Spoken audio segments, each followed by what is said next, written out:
अरहंताणम नमो अरहंताणम नमो अरहंताणम। कोई मुनि बनता है, घर को छोड़कर साधु बनता है, उसे सबसे पहले जो एक उपाधि मिलती है, एक विशेषण मिलता है, वह है संजोगा विप्पमुक्तस्य अणगारस्य भिक्षुणो। भिक्षु कौन, सन्यासी कौन, साधु कौन? कि जो संयोगों से, संबंधों से मुक्त हो गया है। घर का संबंध, परिवार का संबंध, परिग्रह का संबंध, इन सारे संबंधों से मुक्त हो गया, इन संबंधों से अतीत हो गया, वही वास्तव में अतीत है। साधु को अतीत कहा जाता है, अतीत। फकीर को अतीत कहा जाता है। जो इनसे अतीत हो गया, ऊपर उठ गया, वह साधु बनता है। पर इनसे हो जाने पर भी सारे संबंध तो नहीं छूटे हैं।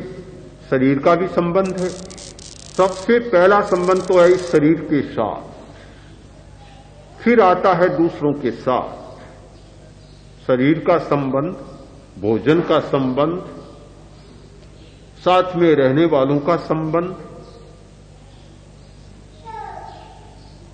ये सारे संबंध हैं। तो हमारा सत्य दर्शन संबंध दर्शन होना चाहिए, यानी संबंधों के प्रति हमारा दृष्टिकोण सही रहे। एक बार की घटना, एक भाई आया आचार्य श्री के पास, आकर बोला कि मेरा लड़का भाग गया, गुम हो गया, पता नहीं, मैं बड़ा दुखी हूं। आचार्य श्री ने बहुत मार्मिक बात कही। उन्होंने कहा कि तुम दुखी क्यों? कि लड़का चला गया। यह तुम्हारी मूर्खता है। जब चले जाने वाले लड़के ने भी यह नहीं सोचा कि मैं चला जाता हूं तो मेरे पिता को कितना दुख होगा, उसने जब यह नहीं सोचा तो तुम फिर क्यों सोचते हो? ये बात तो बराबर होनी चाहिए। हाथी का कहते हैं ना, हाथी पांति का लेना और देना, दोनों बराबर बात होनी चाहिए। उस लड़के को यह सोचना चाहिए था कि मैं चला जाता हूं तो मेरे पिता को कितना दुख होगा। उसने भी नहीं सोचा और तुम अकेले दुख भोगते हो, इसका मतलब तुम वह समझदार निकला, तुम मूर्ख निकले। उस भाई में एकदम इतना परिवर्तन आया कि सारा मानस बदल गया। यानी संबंधों के बारे में हमारा ज्ञान सही होना चाहिए कि किसके साथ कितना संबंध, किसके साथ कैसा संबंध, यह एक स्पष्ट दर्शन होना चाहिए, स्पष्ट दृष्टिकोण होना चाहिए। इन संबंधों के बारे में हमारी सही जानकारी नहीं है, इसलिए बेचारा मन इतना उलझ जाता है कि मन तो एक और पैरों में सांकलें इतनी बेड़ियां डल जाती हैं, इतनी बेड़ियां हो जाती है कि बेचारा लुढ़क ही नहीं पाता, चल तो नहीं पाता, लुढ़क ही नहीं पाता। क्यों बेचारे मन को इतनी जंजीरों से जकड़ें? हम इतने स्पष्ट रहें, कभी सारा का सारा यह संबंध है और संबंध को समझकर चलना है। तो यह संबंधों के द्वारा मन को अभ्यास में लाएं, अभ्यास करें सत्य दर्शन का, यानी संबंध दर्शन का। यह हमारा सम्यक दर्शन होगा। केवल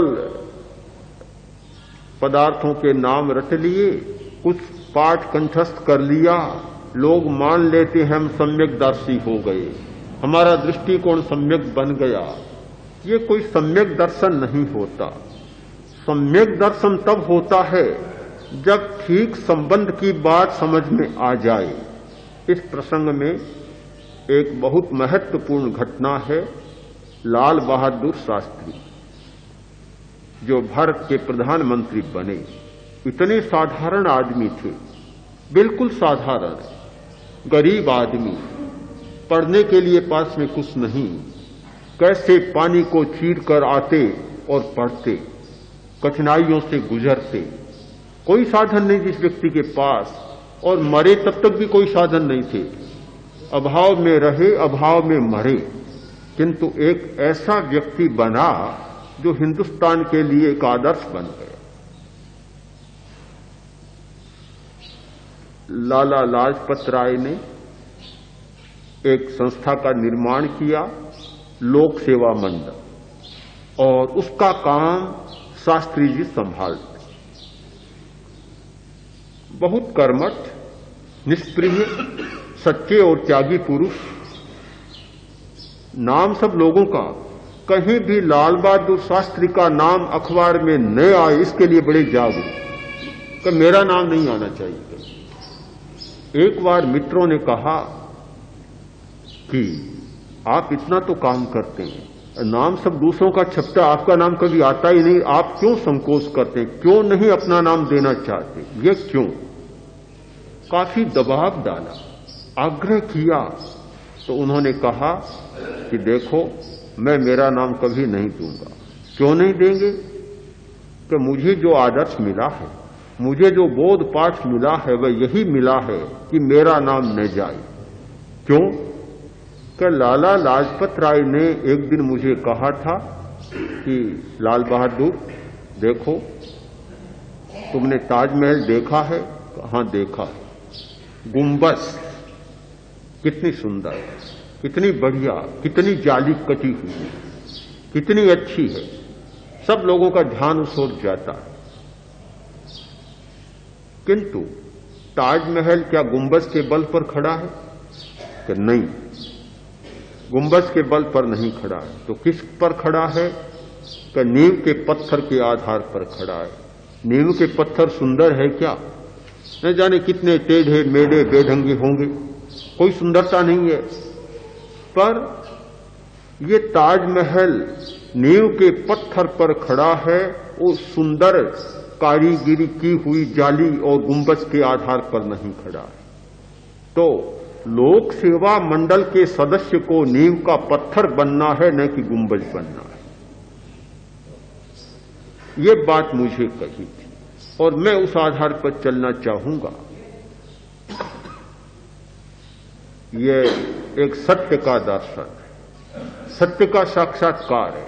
जो व्यक्ति इस सच्चाई तक पहुंच जाता है, उसका मन बिल्कुल प्रशिक्षित हो जाता है, सज जाता है। नहीं तो आज की स्थिति क्या है? सारी स्पर्धा, होड़ या दौड़ किस बात की है? कि मेरा नाम आगे आए। बड़ी विचित्र बात है।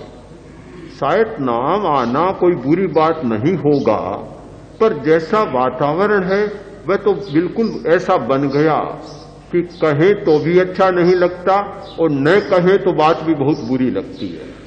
बड़ी विचित्र बात देखते हैं कि पंखे की एक एक ताड़ी पर नाम। आने वाला पंखा हवा के लिए चलाएगा या नाम पढ़ने के लिए आएगा? प्रश्न तो है बड़ा। एक एक सीढ़ी पर नाम, एक एक खंभे पर नाम। यह सारा क्यों? कि हमें संबंधों का सही ज्ञान नहीं है, सत्य के प्रति हमारा मन प्रशिक्षित नहीं है।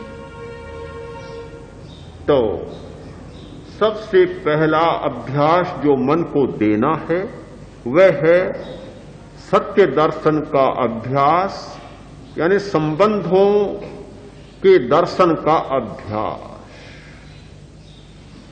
दूसरा अभ्यास जो मन को देना है, उसे प्रशिक्षित करना है, वह है आतंक दर्शन का अभ्यास या परिणाम दर्शन का अभ्यास। आतंक दर्शन यानी मन को प्रशिक्षित करने के लिए अनेक स्थितियों में से उसे गुजारना पड़ता है, अन्यथा प्रशिक्षित होता नहीं।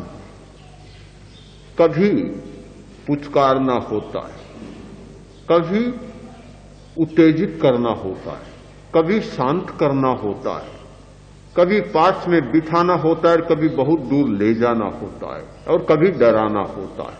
तो मन को डराना भी बहुत जरूरी है। डराते हैं, माताएं डराती हैं, बच्चा उस स्थान पर जाता है जहां की नहीं जाना चाहिए। तो मां के पास एक बड़ा सूत्र है कि वहां मत जाओ, हौवा खा जाएगा, हौवा खा जाएगा। क्यों, किस लिए? डराना नहीं चाहिए, अभय बनाना चाहिए, पर कभी कभी डराना भी जरूरी होता है। सामाजिक दबाव भी जरूरी होता है, भय भी जरूरी होता है जीवन यात्रा को चलाने के लिए, मन को प्रशिक्षित करने के लिए। आदमी आग में हाथ क्यों नहीं डालता? पानी का घड़ा पड़ा है, सीधा जाकर हाथ डाल देगा।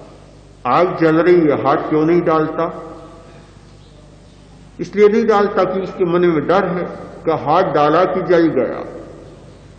वह जलने के भय से आग में हाथ नहीं डालता और पानी में हाथ डाल देता। भय है। भय और आतंक दर्शन, यह भी मन को प्रशिक्षित करने का एक बहुत बड़ा साधन है।